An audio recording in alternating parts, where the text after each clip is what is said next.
NEPSE Wednesday 1.37 पोइन्टले बढेर 2585 मा and भएको थियो। 111 स्क्रिप्ट्स ग्रीन थिए भने 142 रेडमा एन्ड भएको थिए। टप गेनर्समा ILBS, NHPC, हिमस्टार।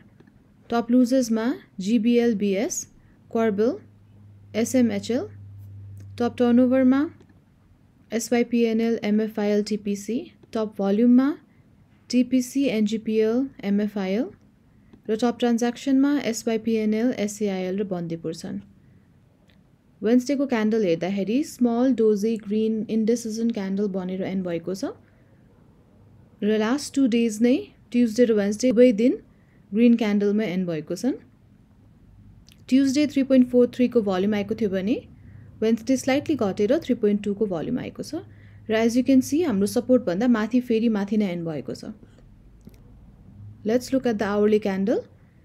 यसमा देखिन्छ कि फर्स्ट 2 आवर्समा सेलिङ आएको थियो बट देन फेरि लास्ट 2 आवर्समा बाइङले नै जित्यो र द होल टाइम नै हाम्रो सपोर्ट भन्दा माथि नै बसिरहेको छ अहिलेसम्म चाहिँ।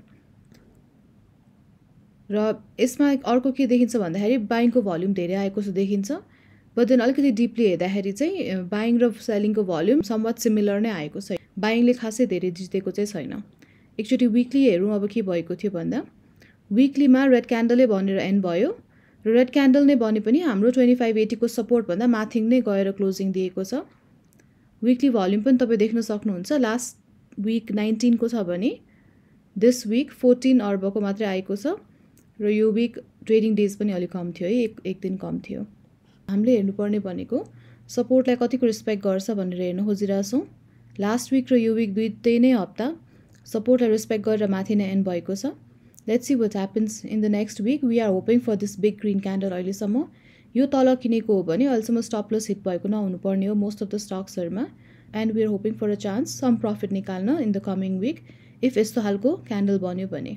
And also another thing is that because of the price decrease कुनै हामीले मनपर्ने स्टक्सहरूको पनि बाईमा आएको हुनसक्छ। त्यो पनि एकचोटि एनालाइसिस गरेर maybe will get a chance to get in to those stocks in the start of the next week. Let's see what happens next and त्यही अनुसार हाम्रो स्ट्राटेजी मिलाउँदै जाउँला। अहिलेको लागि यति नै। Thank you very much.